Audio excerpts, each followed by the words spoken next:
Hello दोस्तों, नमस्ते, राधे राधे। मैं आपकी साधना दुबे आज आप सभी के सामने माता रानी का बहुत ही प्यारा पचरा गीत लेके आए हूँ। दोस्तों, आप लोग सुनिए, सुन के आनंद लीजिए और अपनी छोटी बहन को अपना दुलार प्यारा आशीर्वाद खूब ढेर सारा दीजिए। दोस्तों, आइए देर न करते हुए वीडियो को आगे बढ़ाती हूँ।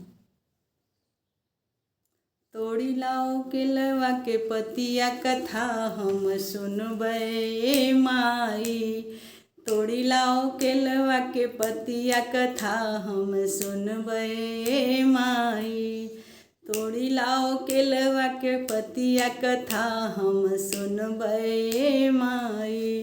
कथा हम सुनबे माई, कथा हम सुनबे माई। तोड़ी लाओ केलवा के पतिया कथा हम सुनबे ए माई। सोने की थाली में जेवना परोस्यों, सोने की थाली में जेवना परोस्यों। मैया मोरी जेव अंगनैया कथा हम सुनबे ए माई। मैया मोरी जेव अंगनैया कथा हम सुनबे ए माई। तोड़ी लाओ केलवा के पतिया कथा हम सुनबे ए माई। तोड़ी लाओ केलवा के पतिया कथा हम सुनबे ए माई। झझड़ गेड़ुलवा गंगा जल पानी, झझड़ गेड़ुलवा गंगा जल पानी। मैया मोरी घोटे अंगनैया कथा हम सुनबे ए माई।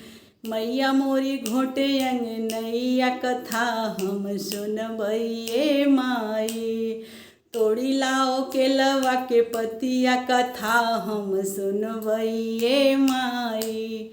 तोड़ी लाओ केलवा के पतिया कथा हम सुनबे ए माई। लौंग इलाची के बीरा जोरायो, लौंग इलाची के बीरा जोरायो। मैया मोरी कुछ अंगनैया कथा हम सुनबे ए माई।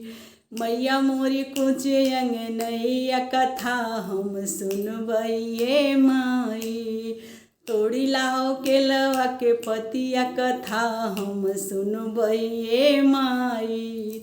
तोड़ी लाओ केलवा के पतिया कथा हम सुनबे ए माई। फूलवा झरी झरी से जिया लगायो, फूलवा झरी झरी से जिया लगायो। फूलवा झरी झरी से जिया लगायो। मैया मोरी लेटे अंगनैया कथा हम सुनबे ए माई।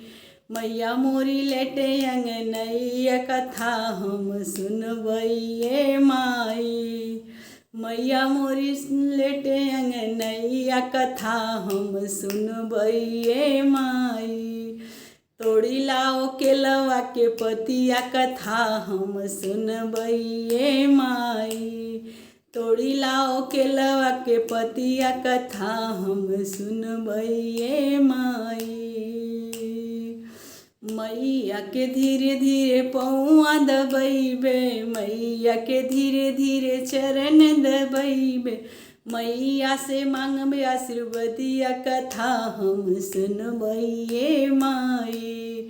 मैया से लेबे आशीर्वदिया कथा हम सुनबे ए माई।